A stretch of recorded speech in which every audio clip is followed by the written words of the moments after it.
Nobody ever thinks the friendly guy is the one doing it. That's the thing about Aaron Booth. He was the kind of neighbor people actually liked. 50s, retired, spent his weekends mowing his lawn and waving at kids from his porch in Shelby Township, Michigan. He brought casseroles when people had surgery. He remembered everybody's dog's name. He was the guy you felt genuinely lucky to live next to. For almost 4 years, he had a key to at least 7 homes on his street and had been letting himself in whenever he felt like it. It started with small wrongness, the kind you can't quite name, but can't quite shake either. In 2019, residents on Orchard Creek Drive started noticing things were off. A spare key that had always hung just inside a garage went missing. A woman named Deborah came home to find her back door unlocked when she was absolutely certain she'd locked it. She'd even double-checked, like she always did, before pulling out of the driveway. An older neighbor named Frank kept finding his mail had been opened and resealed. Badly resealed, like whoever did it didn't really care if he noticed. Just little things. But the kind of little things that make you feel like you're losing your mind. Because what do you even say? I think someone's been in my house, but nothing's missing and there's no proof. People would think you were paranoid. Police were called a few times. Nothing came of it. No forced entry. No missing valuables. Officers were polite and unhelpful. Neighbors started to second-guess themselves, and Aaron Booth kept waving from his porch. What finally cracked it open was a Ring camera. A couple 2 houses down had just installed one covering their backyard, and on a Tuesday morning in October, while they were both at work, it caught Aaron Booth walking calmly through their gate with a key. Not sneaking, not rushing, walking like he owned the place. He went in through the back door, his own key, his own pace, and came out 40 minutes later. When police executed the search warrant on his property, one of the responding detectives later said in an interview that she'd been doing this job for 19 years, and what she found in that basement was one of the most unsettling things she'd ever walked into. Booth had an entire room dedicated to his neighbors, printed photographs of their homes, exterior but also interior shots taken through windows, or, investigators believe, taken inside the homes themselves during his visits. Hand-drawn floor plans on graph paper, detailed written schedules, not just the Hendersons leave at 8 a.m., granular stuff. Which nights Deborah stayed up late when Frank's daughter visited. Which family on the block had recently had a fight loud enough to hear from the street. He had folders, labeled with names, one per household.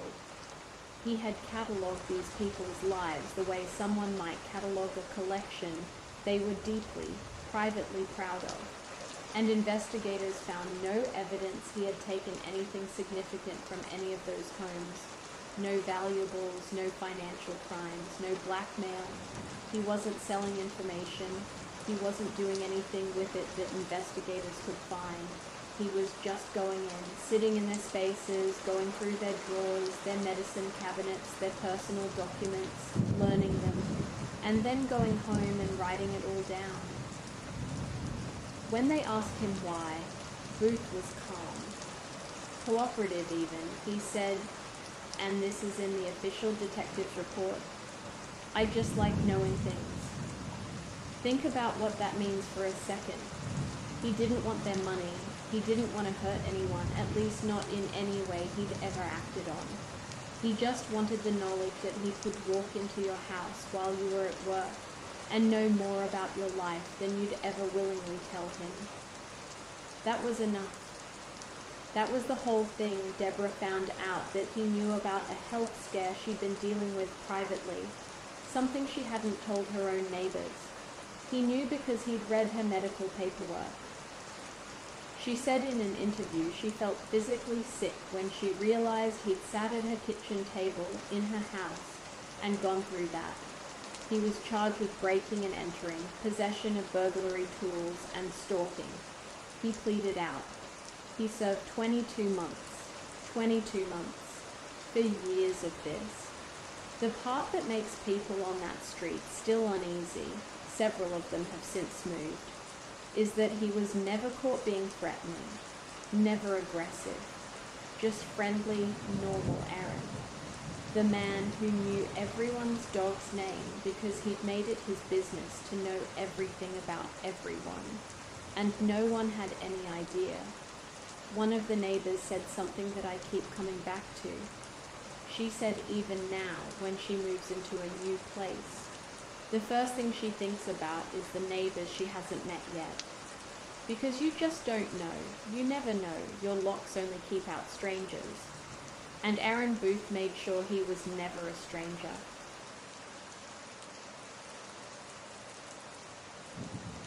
This one is different from most cases I cover, and I want to be upfront about that before we get into it, because I think the way it's different is exactly why it's so disturbing. There's no single dramatic crime here. No chase scene, no body, no moment where everything suddenly explodes. What happened at the Hargrove Youth Residential Center happened slowly, quietly, over 11 years. And it worked precisely because it never looked like anything at all. The facility was in rural western Pennsylvania. It housed teenage boys, kids who'd aged out of foster placements or been sent there through the juvenile court system. Boys that the system had already decided were difficult, were problems, were cases to be managed rather than children to be raised. Hargrove took them in and, on paper, provided exactly what a licensed residential facility was supposed to provide: structure, supervision, education, support. Gerald Hargrove, who founded and ran the place, was good with paperwork. That is maybe the most important thing to understand about him. He was meticulous, organized, and he understood exactly what the state needed to see to keep the checks coming. The facility operated from 2004 to 2015. It was shut down following a state audit. The audit happened because of a young man named Caleb. Caleb had been placed at Hargrove at 15, stayed for 2 years, and at 22, years after he'd left, filed a complaint with the state. What he described in that initial complaint sounded, I think, to whatever bureaucrat first received it, like it might be an exaggeration or a grudge, because it wasn't dramatic. He wasn't describing violence or overt abuse. He said the boys were being denied education, not crudely, not obviously. The facility had a classroom, a contracted teacher who came in 3 days a week, all of it licensed, all of it documented. But Caleb described a pattern: boys who asked good questions, who showed ambition, who talked about what they wanted their lives to look like, were redirected. Quietly, given additional chore assignments during school hours, placed in what the facility called behavioral reflection periods, essentially isolated alone with their thoughts, for infractions that Caleb said were either trivial or invented. Those periods happened over and over to coincide with academic time. He said that by the time boys left Hargrove, most of them had been in an environment that, brick by brick, had built a wall between them and the idea that they were capable of anything. He said some of them didn't even know it had happened. They just left believing their future was small, and they thought that belief was their own. When state investigators started pulling records and interviewing former residents, what they found was a financial architecture hiding underneath the therapeutic language. Hargrove received per diem funding from the state for every resident, every day they were there. The longer a boy stayed, the more money came in. And investigators found a pattern in the documentation. Boys who were doing well, who had been connecting with family, who had potential discharge plans in place, would have behavioral incidents appear in their files. Sudden regressions, documented problems that justified keeping them enrolled, incidents that, when investigators asked the boys about them, they either had no memory of or described in ways that didn't match the records at all. Gerald Hargrove had learned to manufacture stagnation and file it as care. This happened for 11 years, to hundreds of boys who had no one in a position to advocate loudly for them, who came from circumstances that made people less likely to believe them if they complained, who were already labeled as difficult before they ever walked through his door. He had picked the most vulnerable possible population and built a system around exploiting them in a way that looked, from every official angle, like help. The criminal charges that eventually stuck were fraud-related. Billing fraud, falsified records. He received 4 years and was out in 2.5. The boys he kept, the ones whose adolescence he quietly consumed for profit, got a civil settlement, amounts undisclosed, and whatever they could build from what was left. I've spent a lot of time thinking about why this case disturbs me as much as it does, because on paper it sounds almost dry. Paperwork crimes, institutional misconduct, nothing cinematic. But here's the thing, what Gerald Hargrove did required him to look at a child who had already been failed once by every system that was supposed to protect him, and make a deliberate calculation that this child's future was worth less to Hargrove than the per diem he represented. And then he had to make that calculation over and over for 11 years, for hundreds of kids, and go home and sleep fine. That's not a system failure. That's a person. I want to tell you about a case that almost didn't get solved because the person responsible was very, very good at looking like nobody. Christine Adler was 38. She lived alone in a townhouse in Scottsdale, Arizona. Stable job, close friends, the kind of warm, dependable person who remembered your birthday and showed up when things went wrong. In March of 2018, she disappeared. Her car was in the driveway. Her phone was inside. Her cat hadn't been fed. She'd had plans the next morning and hadn't cancelled.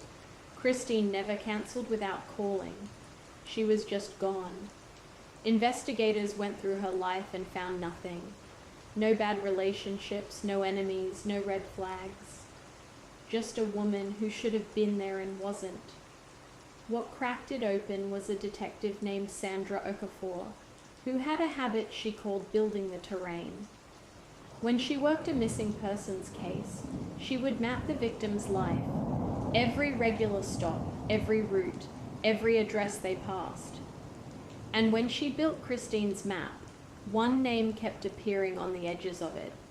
A quiet, unremarkable neighbor named Dennis Farrow, who lived 2 streets over and worked from home. His address sat near Christine's coffee shop, her gym, her commute route. None of that is a crime. None of it even looks like anything. But Okafor kept pulling. She found a restraining order from 7 years earlier. A woman in Tucson who'd reported Dennis showing up everywhere she went for almost a year. At her grocery store, her gym, near her workplace. Never speaking, never approaching, just present over and over on the edges of her life. When Okafor called that woman, she said something that stopped her cold. He wasn't building up to talking to me. I don't think that was ever the point. When they searched Dennis Farrow's home, they found Christine. I'm not going to detail what happened inside that house. What I'll tell you is that Christine survived, and that investigators found 8 months' worth of surveillance material, photos, schedules, notes. He had been studying her life since the previous summer. Every coffee run, every early gym session, every ordinary Tuesday of her normal life. She had never once noticed him, which was, detectives believe, entirely intentional. He was practiced at it. Christine released one public statement afterward. The part I can't stop thinking about. She said the most frightening realization wasn't what happened. It was looking back through 8 months of her regular life, knowing he had been there for all of it, and she had never felt a thing. She said she wonders how many other women have someone like that on the edges of their life right now, patient, watching, and they have no idea. Neither did she.